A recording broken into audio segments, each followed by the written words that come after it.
Hello, and I hope you're all safe and well wherever you are in the world. Today is the day I was meant to be flying back to the UK, but things don't work out how you plan all the time, and so instead we're entering another week of isolation here in our guest house in Rishikesh, so I'm making the most of sitting on the roof. And in these strange times, I think stories are something that really help me, and this story is one that I love, and I think it really works for this current situation. I think it's a really important one, and for me it is, and I hope it would be for you, and I'll share it here. It's an Afghan folktale.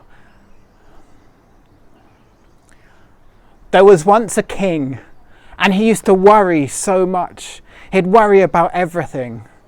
He'd worry that his treasury would be empty. He worried that his ministers would turn against him. He worried that his enemies would wage war on him. He worried, what if a pandemic came to my kingdom? He worried about everything. And one day, he walked up and down in his chambers and he thought, I am the king.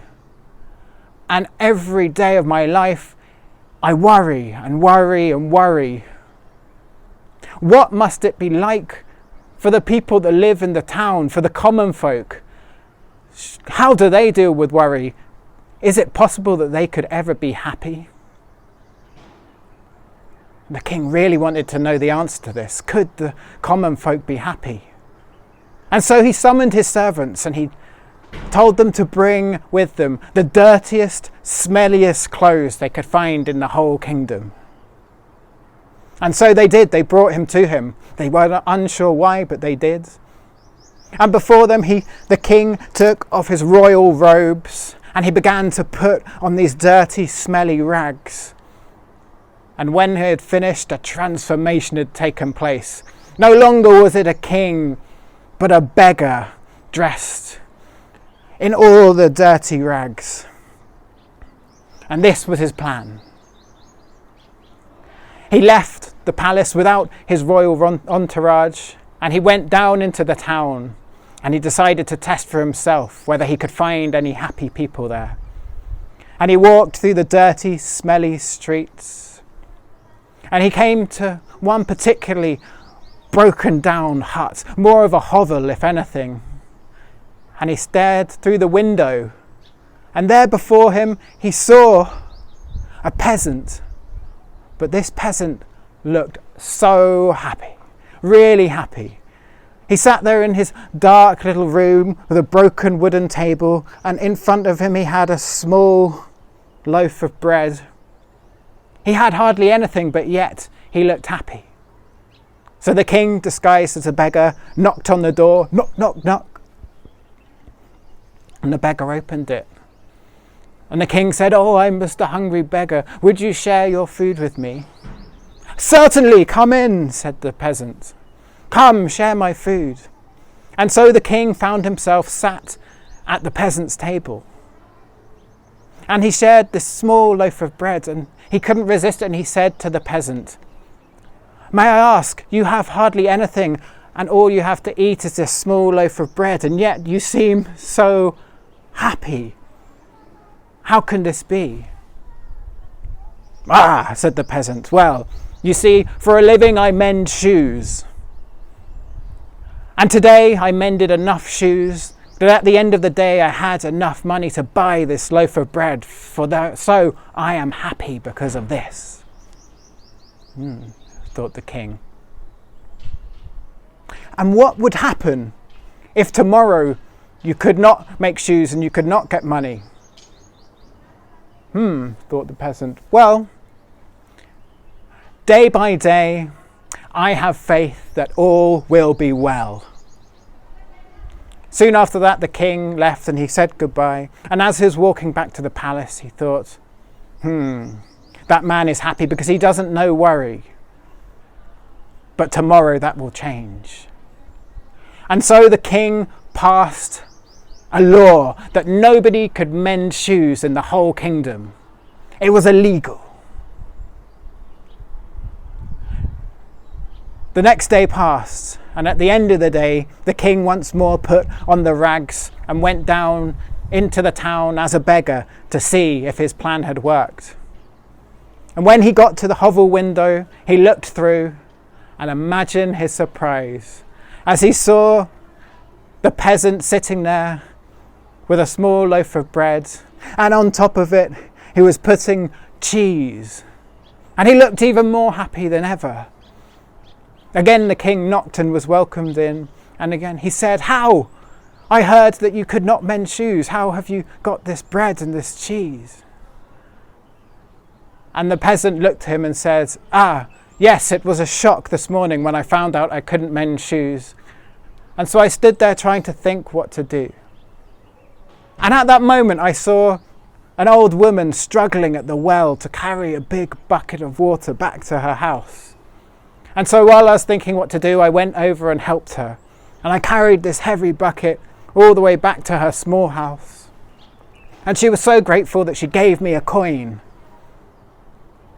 And so I went back to the well, and every person that came, I asked them if they wanted help, and so many people did. And at the end of the day, I had earned more money than I ever have done mending shoes in a day. And so today I am truly happy, for I was able to buy a loaf of bread and some cheese." Thought the king. And what would happen if tomorrow you were unable to earn money carrying water or mending shoes? And to that, the peasant replied one more time, "No worry, day by day, I have faith that all will be well." Again the king left, and again he thought, this man still doesn't really know worry. I will test him again. And so he passed a law that the next day, nobody was allowed to earn money carrying water or mending shoes. The day passed again, and the king, again dressed as a beggar, again went into the town. Again he stood at the window, and do you know what he saw? The peasant looking even more happy, and in front of him he had a loaf of bread, a lump of cheese, and he was washing it all down with a glass of wine. He went in and said, "How? I heard that you couldn't mend shoes or carry water today." Yes, that was a shock," said the peasant. "But when I was thinking about this, I thought about my friend who owns a forest, and I thought, he must need some help. And so I went and asked him, and I said, 'Do you need any help chopping down trees?'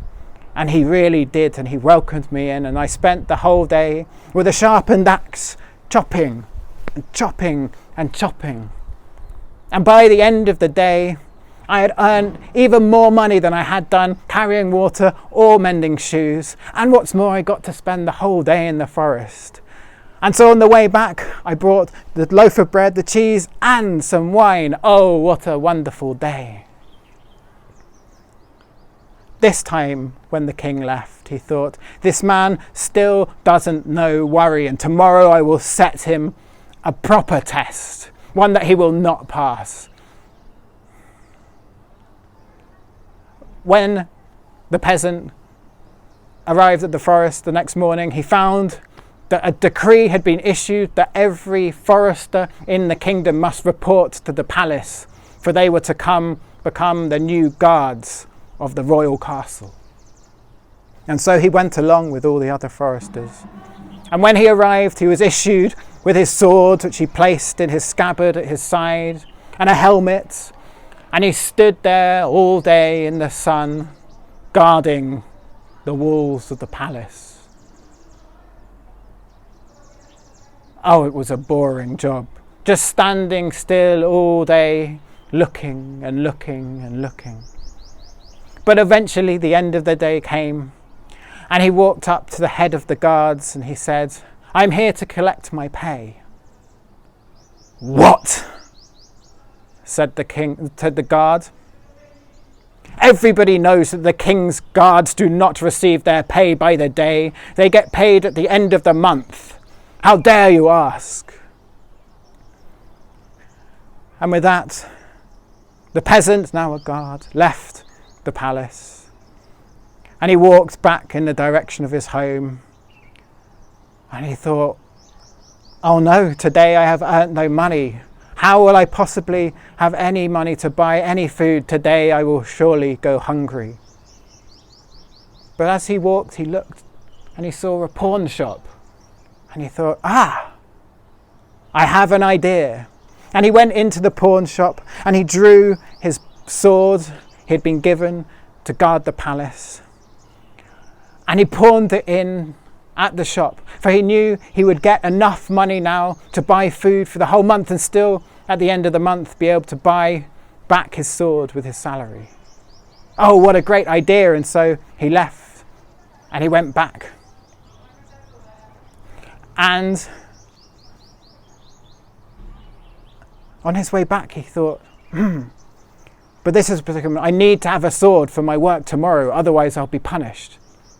And so he went back to his house and he carved, using his carpentry skills, a beautiful wooden blade, which he then put in his scabbard.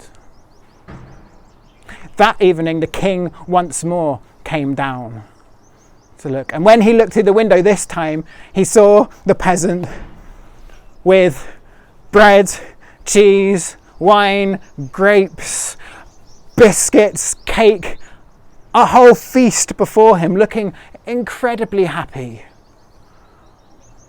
How can this be?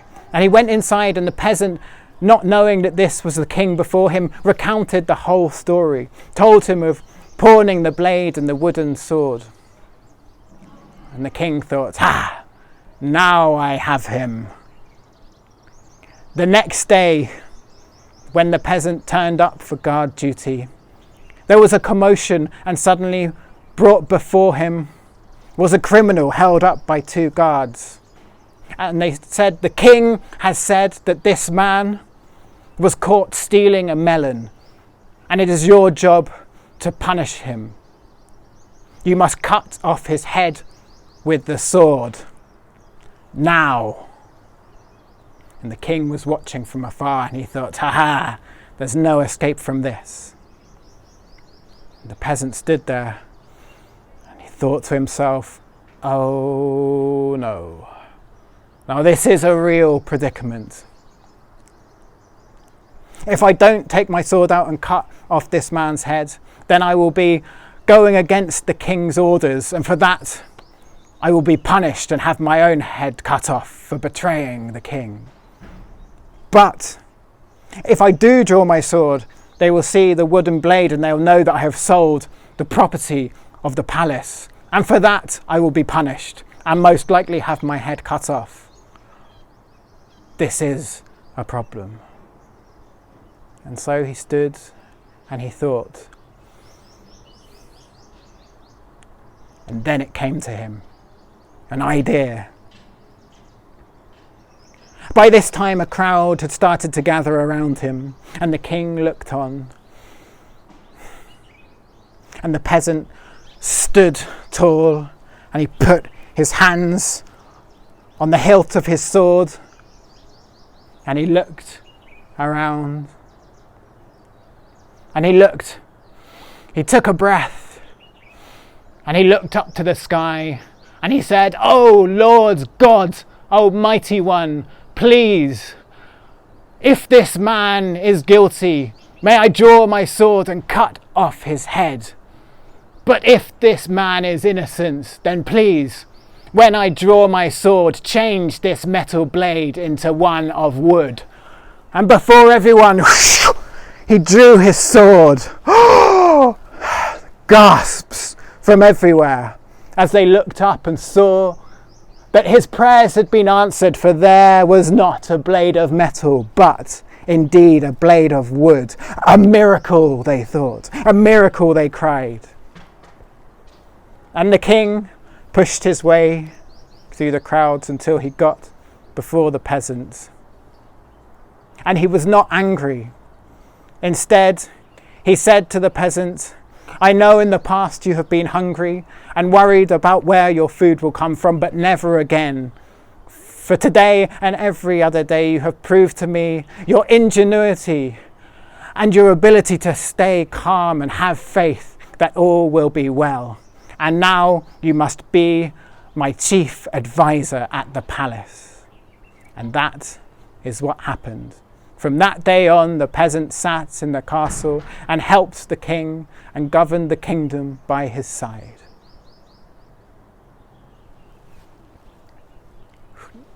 That is the story of the wooden sword, a tale from Afghanistan, one I really like and one I think perhaps we can learn some lessons from over the next few weeks. It may be hard. It seems hard to me. There's lots of news coming up all the time, lots of things to worry about, but how can we think about our own lives and take some deep breaths and think to ourselves, day by day, I have faith that all will be well. Thank you.